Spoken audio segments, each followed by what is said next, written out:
سلام علی ابراہیم کذالک نجزی المحسنین انہ من عبادنا المؤمنین۔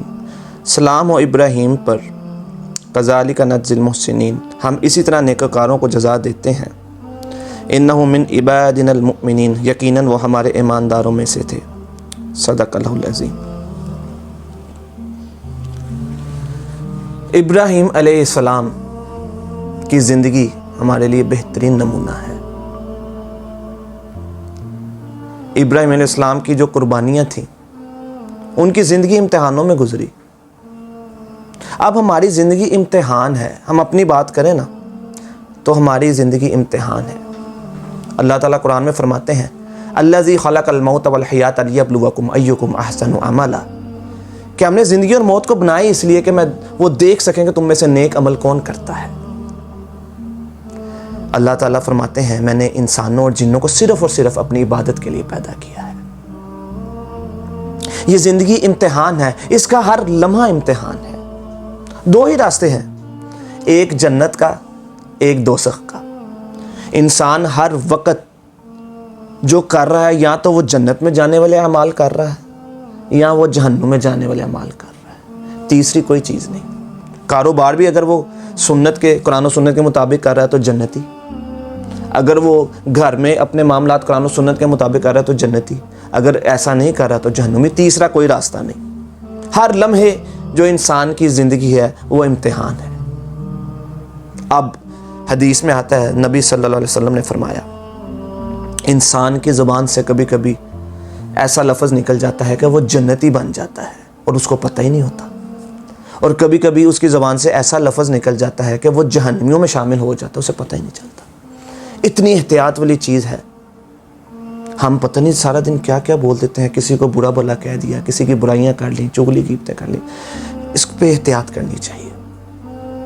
اب امتحان جب انسان کا شروع ہوتا ہے ہمارے ہاں، تو وہ پہلے کچی جماعت میں پڑھتا ہے بچہ، اس کے بعد پریپ میں جاتا ہے، پھر 1 پہ، پھر 2 پہ، پھر 3 پہ، پہلی، دوسری، تیسری، چوتھی، پانچویں، پھر میٹرک اور پھر آگے۔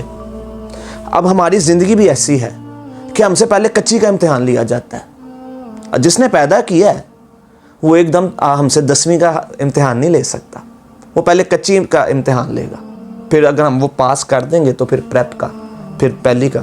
ہم میں سے زیادہ تر لوگ نیچے والے امتحانوں میں ہی فیل ہو جاتے ہیں۔ چھوٹا امتحان کوئی بھی ہو سکتا ہے، کاروبار میں نقصان ہو سکتا ہے، کوئی تکلیف، کوئی بیماری، کوئی ایسی، کوئی بھی امتحان، وہ اللہ کی مرضی ہے کہ وہ اپنے بندے کو کیسے آزماتا ہے۔ نبیوں کا امتحان سب سے مشکل اس لیے ہوتا ہے کہ وہ اپنے سارے چھوٹے امتحان پاس کر چکے ہوتے ہیں، پھر وہ ماسٹر ڈگری تک پہنچ گئے ہوتے ہیں۔ ہم لوگ تو وہاں تک نہیں جا سکتے، ہم تو کبھی پہلی تک، دوسری تک، چوتھی تک، پانچویں تک پہنچ جاتے ہیں، پھر فیل ہو جاتے ہیں، پھر ہمیں وہی امتحان دیا جاتا ہے۔ جب وہ پاس کرتے ہیں تو اگلا امتحان ملتا ہے۔ یہ ہے زندگی کو سمجھیں، یہ امتحان ہے۔ اور پھر ایک وقت آتا ہے کہ اللہ کا محبوب بن جاتا ہے۔ جب وہ امتحان پاس کر لیتا ہے نا، ہر امتحان میں جب وہ پاس ہو جاتا ہے، وہ کسی کی محبت کو، اللہ اور اس کے رسول کی محبت کے اوپر نہیں جانے دیتا۔ وہ ہر امتحان کو جب پاس کر لیتا ہے تو وہ اللہ کا محبوب بن جاتا ہے، اللہ کا دوست بن جاتا ہے۔ یہی زندگی ہے ابراہیم علیہ السلام کی۔ انہوں نے اپنا ہر امتحان پاس کیا۔ جب وہ بچپن پہ تھے، اپنے باپ کے سامنے کھڑے ہو گئے، باپ سے کہا شرک کو چھوڑ دو، ایک اللہ کو پکارو، لیکن باپ نے نہیں سنی۔ باپ سے کہا تو بڑا ہے لیکن دلیل میرے پاس ہے۔ ابراہیم علیہ السلام نے اپنے باپ سے کہا کہ تو بڑا ضرور ہے لیکن دلیل میرے پاس ہے، لیکن وہ نہیں کر سکے کیونکہ ہدایت اللہ کی طرف سے ہے، ہدایت اللہ نے دینی ہے۔ اس کے بعد اپنی قوم کو سمجھایا کہ شرک کو چھوڑ دو، قوم بھی نہیں مانی۔ ستارے کو دیکھا، کہا یہ میرا رب ہے، قوم کو سمجھانے کے لیے۔ جب ستارہ ڈوب گیا، کہا نہیں میں اس کو نہیں مانتا، میرا رب تو وہ ہے۔ اس کے بعد چاند کو رب بنا کر بھی یہی کیا، پھر سورج کو بنا کر بھی کہا یہ تو بہت بڑا ہے، میں اس کو رب مانتا ہوں۔ لیکن جب سورج بھی غروب ہو گیا تو کہا میرا رب تو وہ ہے، جو تم شرک کرتے میں اس سے بڑی ہوں۔ سمجھانے کے لیے کیا، قوم پھر بھی نہیں سمجھی۔ چند لوگ تھے۔ امتحان پاس ہوتے رہے ابراہیم کے، ہر امتحان میں ابراہیم پاس ہو رہا تھا، ہر امتحان میں وہ اللہ کے قریب ہو رہا تھا، اللہ کا محبوب بن رہا تھا، اللہ کا دوست بن رہا تھا۔ اب آگے آگے امتحان اس کے مشکل ہوتے رہے۔ اب ایک بادشاہ کے سامنے کھڑے ہو گئے، امتحان بڑا تھا۔ بادشاہ سے کہا میرا اللہ وہ ہے جو مارتا بھی ہے اور زندہ بھی کرتا ہے۔ بادشاہ نے کہا اچھا یہ تو میں بھی کرتا ہوں۔ جس کو پھانسی کی موت کی سزا ہوئی تھی اس کو آزاد کر دیا، اور ایک گزرتے ہوئے بندے کو پکڑ کے قتل کر دیا اور کہا دیکھو اس نے مرنا تھا، میں نے اس کو زندگی دے دی، یہ زندہ تھا، اس کو مار دیا۔ ابراہیم علیہ السلام نے کہا میرا اللہ وہ ہے جو مشرق سے سورج کو نکالتا ہے، اگر تو رب ہے نا تو پھر تو اس کو مغرب سے نکال کے دکھا۔ وہ دعویٰ کرتا تھا نا بادشاہ کہ میں رب ہوں۔ وہ جب اس نے یہ دلیل سنی تو وہ اس کا جواب ہی نہیں دے سکا۔ ابراہیم کو جب اس کے بعد آگ میں ڈالنے کا فیصلہ کیا گیا، جب ابراہیم کو آگ میں ڈالنے لگے تو وہ آگ کو بھڑکایا گیا پہلے بہت زیادہ، اور پھر ان کو آگ میں جب ڈالنے لگے تو جبرائیل علیہ السلام آگے مدد کے لیے آ کر پوچھا ابراہیم کسی مدد کی ضرورت ہے؟ ابراہیم کون تھا؟ وہ اکیلا اللہ کو ماننے والا تھا، وہ اللہ کو دوست مانتا تھا، وہ ایک اللہ کو ہی مانتا تھا۔ اس نے کہا جبریل پیچھے ہٹ جا، میرا اللہ، میں صرف اپنے اللہ کو پکاروں گا، تو بھی پیچھے ہٹ جا، میں حسبنا اللہ و نعم الوکیل، میں اپنے اللہ، میرے لیے اللہ کافی ہے، تو چلا جا۔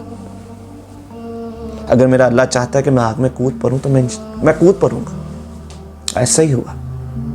جب آگ میں ڈال دیا گیا پھر اللہ کیسے چھوڑنے والا تھا؟ اللہ کیسے چھوڑنے والا تھا اپنے ابراہیم کو؟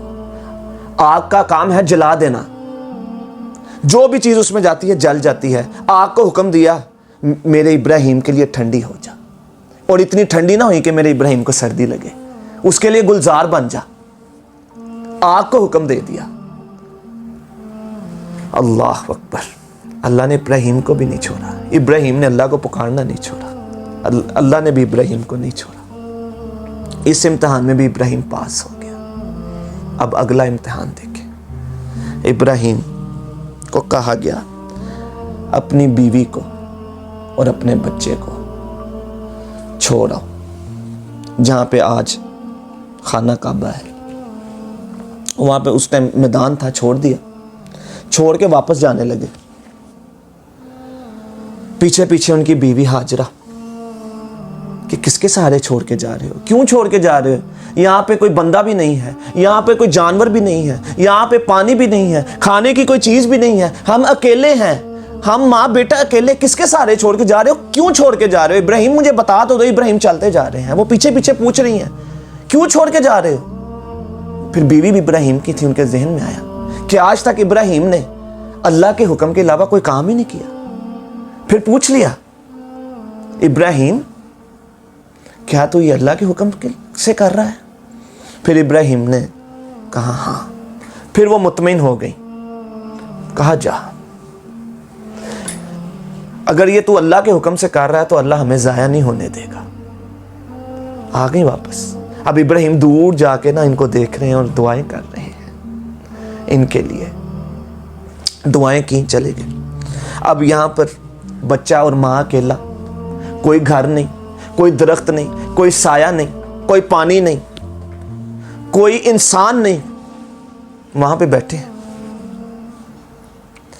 بچے کو پیاس لگتی ہے، اسماعیل علیہ السلام،